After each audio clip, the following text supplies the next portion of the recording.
à ses disciples. Et jeudi dernier, nous étions dans l'Ascension, nous commémorions la montée de Jésus au ciel pour préparer une place à chaque personne parmi nous qui lui appartient. Et dans le discours d'adieu qui a commencé au chapitre 14 et qui aujourd'hui se clôture au chapitre 17 par une prière, la prière communément appelée prière sacerdotale.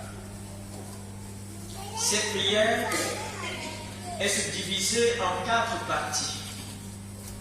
La première partie qui va du verset 1 au verset 5. Et dans cette partie, Jésus prie pour lui-même.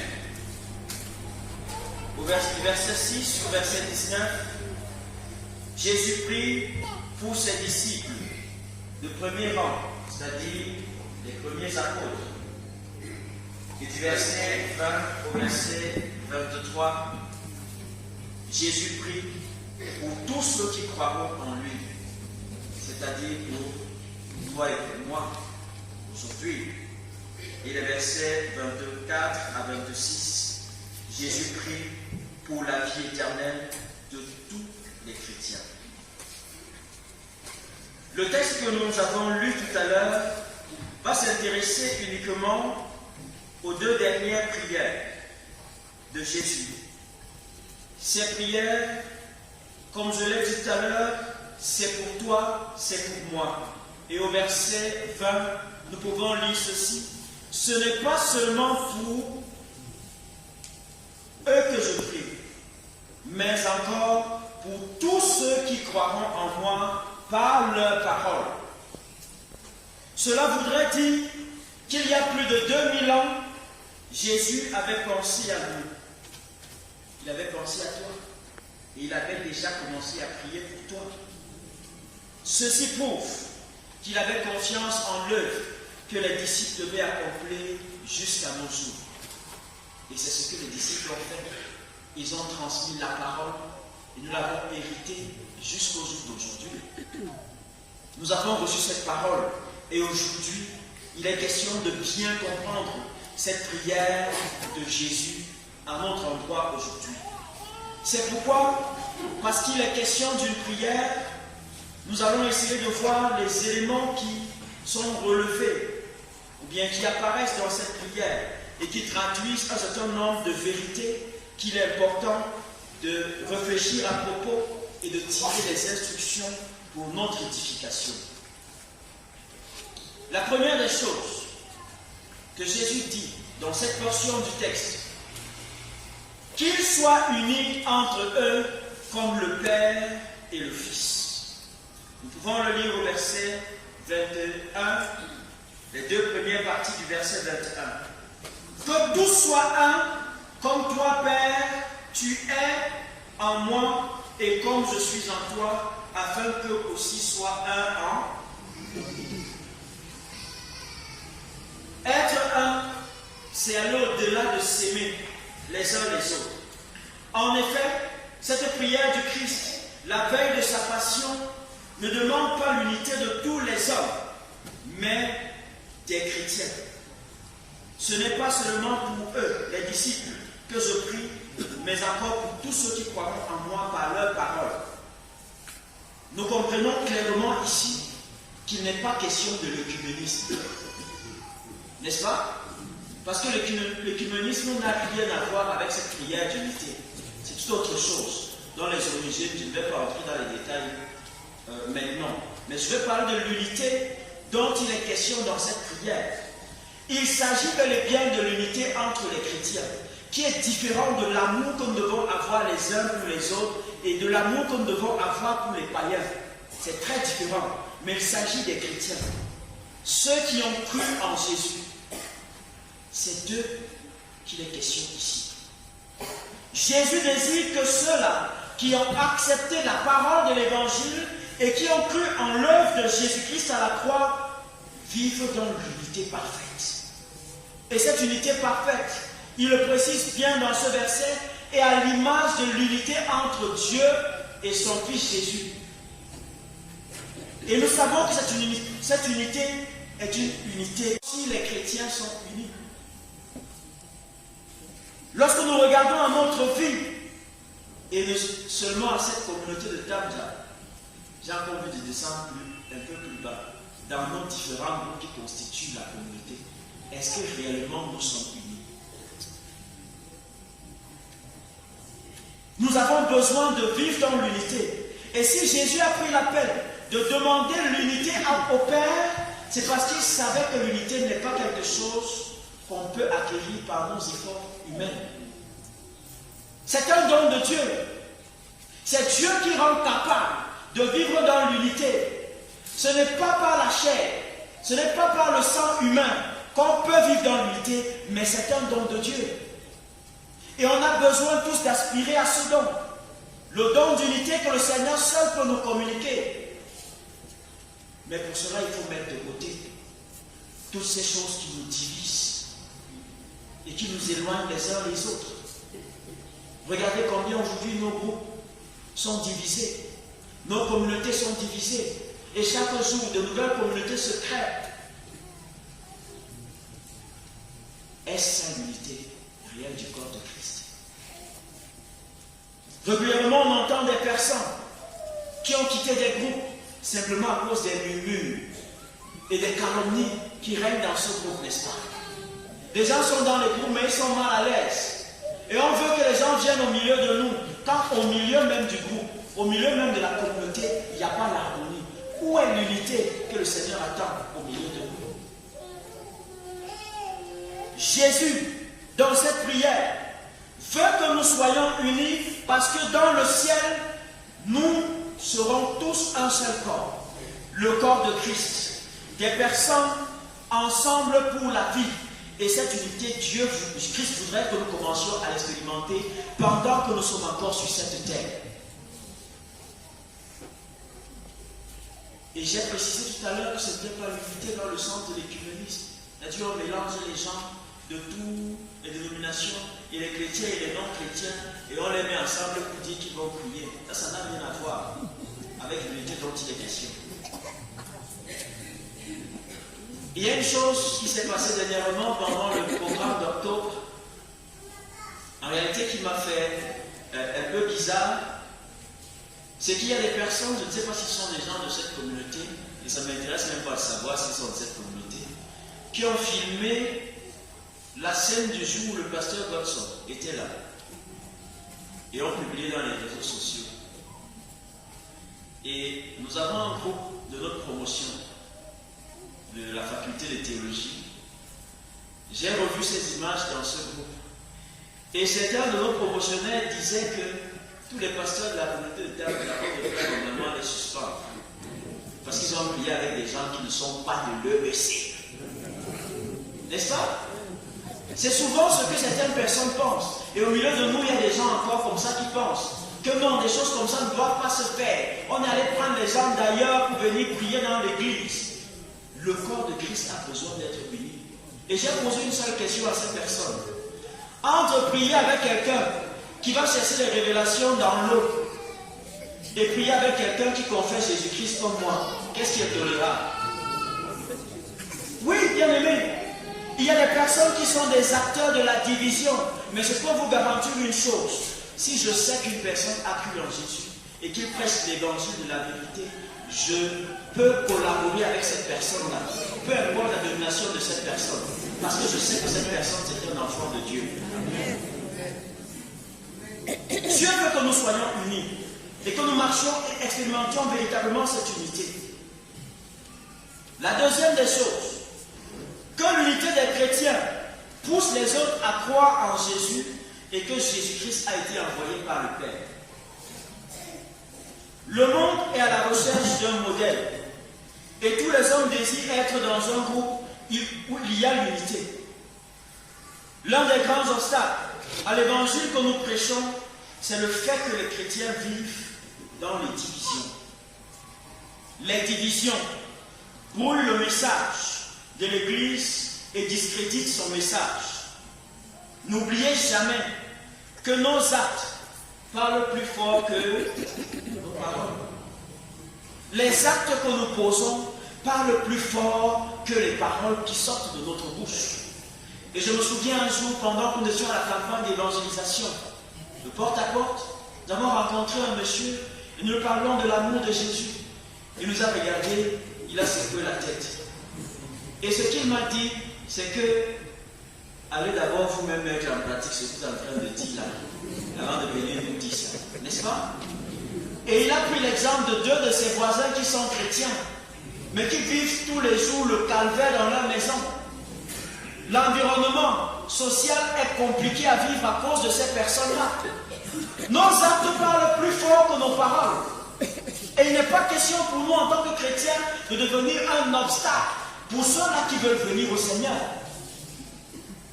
Il faut que, au travers de l'unité dans laquelle est-ce que nous vivons, l'harmonie qui est le reflet de notre appartenance à Christ, les autres également soient gagnés et aient envie de suivre Jésus à cause de ce qu'ils voient dans notre vie au quotidien. Est très important et l'Église deviendra plus forte et son message deviendra plus efficace quand l'Église entière parlera d'une seule voix et lorsque cette voix sera en accord avec le vécu quotidien de chaque chrétien.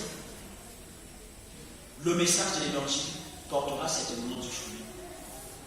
On peut contester ce message aujourd'hui, le critiquer simplement parce qu'autour il y a des personnes qui sont le contre-témoignage de l'Évangile.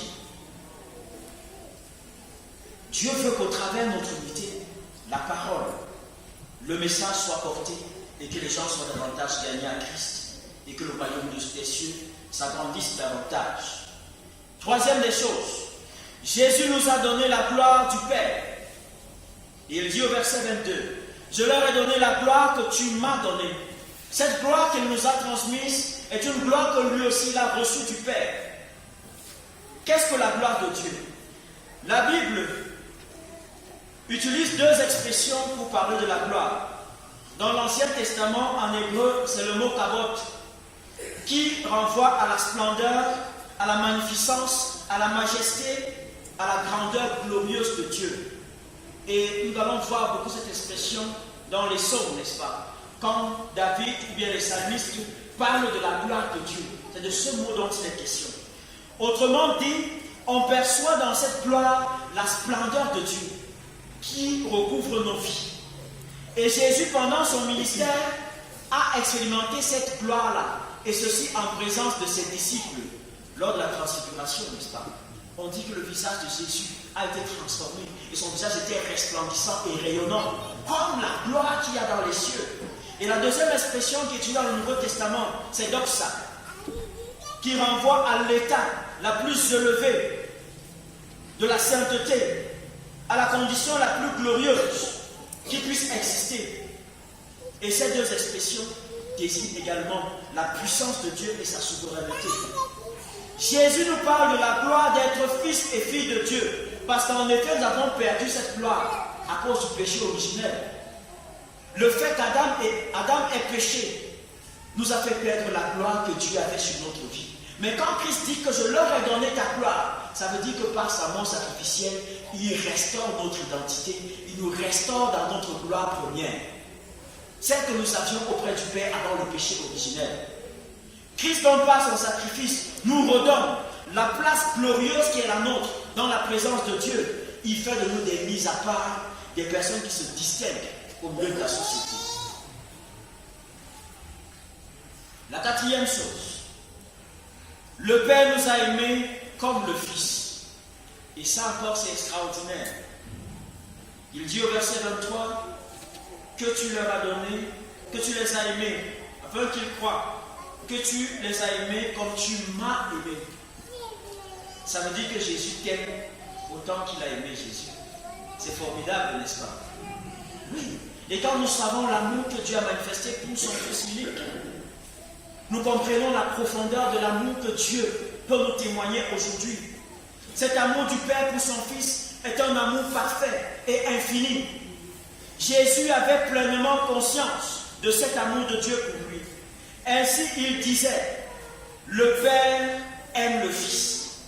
Dieu lui-même fit entendre du ciel une voix disant au sujet du Christ, celui-ci est mon Fils bien-aimé, en qui j'ai trouvé mon plaisir, ou bien j'ai mis toute mon affection. Oui, Dieu aime son Fils, mais il aime aussi ceux qui appartiennent à Jésus. Jésus nous dit, le Père lui-même vous aime. Dieu aime tous ceux qui ont mis leur confiance en Jésus. Il les a unis à son Fils et les a adoptés comme ses enfants. Son amour pour eux est également infini. Et puis, les vrais disciples de Jésus sont aussi aimés de leur Sauveur qui a dit, comme le Père m'a aimé, moi aussi je vous ai aimé. Et l'amour dont Dieu nous aime en tant que ses enfants est différent de l'amour dont Dieu aime tout le monde. Parce que vous savez que Dieu aime tout le monde, n'est-ce pas? Il aime même le pécheur, même s'il déteste son péché. Mais en ce qui concerne ceux qui appartiennent à Jésus, ceux qui ont cru en Jésus, cet amour est un amour infini, c'est un amour parfait. Et c'est ce modèle d'amour qui est décrit dans 1 Corinthiens 13. N'est-ce pas? L'amour parfait que Dieu veut voir entre les personnes. Dieu nous aime d'un amour parfait. Avec lui, là où il est, pour voir sa gloire. Ça veut dire que au moment où Jésus était en train de prier, il voulait que toi tu fasses l'éternité dans sa présence. Il demandait déjà ça à Dieu. Seigneur, je veux que, je ne sais pas qui, papa Lucien soit là où moi je serai. Je veux que maman telle, maman X ou Y soit là où moi je suis. Donc Christ, dès les origines, veut que nous passions l'éternité dans sa présence. Et c'est pour ça qu'il a accepté l'œuvre de la croix. Et il a accepté de mourir pour que toi aussi tu aies ta place à ses côtés. Il ne veut pas que tu sois loin de lui. Mais est-ce que toi alors tu veux être dans la présence de Dieu? Lui il a fait ce qu'il avait à faire. Maintenant tout le reste dépend de toi. Tu peux dire Seigneur Jésus, je ne veux pas la place que tu me donnes. Je choisis ma part ailleurs. N'est-ce pas? Donc on connaît le ailleurs là, n'est-ce pas? Oui. Mais toujours est-il que Dieu veut que nous passions l'éternité dans sa présence, avec lui. Combien de personnes veulent accepter cette éternité dans la présence de Dieu? Et 1 Thessaloniciens, 1 Timothée 2, verset 4 à 6 dit, Dieu nous sauve, Dieu notre Sauveur veut que tous les hommes soient sauvés et parviennent à la connaissance de la vérité. Car il y a un seul Dieu et aussi un seul médiateur entre Dieu et les hommes, Jésus-Christ, homme qui s'est donné lui-même en rançon pour tous. Lui bien-aimé, Christ veut que nous puissions contempler sa gloire. Et cette gloire ne peut être contemplée que dans sa présence. Et pour voir à quoi va ressembler cette gloire, je vous renvoie à l'Apocalypse, n'est-ce pas? Dans la description de la splendeur de Dieu, dans l'éternité, dans le ciel. Dieu veut que nous voyions cette gloire, qu'il a quittée pour venir se sacrifier ici, pour nous. Dieu veut que nous puissions contempler cette gloire. Et la dernière des choses que cette prière révèle, c'est que Jésus-Christ a fait et fera encore connaître le Père pour que l'amour divin demeure en nous. Quand Jésus quittait ses disciples, il leur a dit, voici je suis avec vous jusqu'à... Ça veut dire que le départ de Jésus, comme je l'ai relevé, n'est pas la démission, mais en réalité, son départ est compensé par la présence de l'Esprit de Dieu, qui nous rassure et qui nous accompagne au quotidien. C'est pourquoi aujourd'hui, il continue de nous faire connaître encore le Père, par le biais du Saint-Esprit. Il continue de nous révéler la puissance et la grandeur du Père, par le biais de la puissance de l'Esprit de Dieu. C'est pourquoi la parole de Dieu continue d'être prêchée aujourd'hui. Et lorsqu'elle est faite sous la conduite de l'Esprit de Dieu, elle continue de transformer les cœurs et les vies et amener les personnes à Christ. Bien-aimés, Christ d'une manière globale, pour nous résumer en ce qui concerne ce message, veut que le peuple de Dieu marche dans l'unité. Et le gros défi que nous avons à relever, c'est de renverser les barrières qui nous divisent, les barrières qui nous empêchent de voir cette prière de Christ être une réalité dans notre vie de chaque jour. Je suis convaincu d'une chose, c'est que Dieu exauce toujours Christ, n'est-ce pas? Et je crois que cette prière a été exaucée. Ceux qui sont réellement en Christ expérimentent l'unité parfaite. Il est question donc pour nous, aujourd'hui, de revoir toutes ces choses que le Seigneur nous accorde par sa grâce et d'accepter d'entrer dans sa gloire en nous dépouillant de tout ce qui nous éloigne de sa face et de sa présence. Qu'il bénisse dans nos cœurs l'écoute de sa parole. Amen.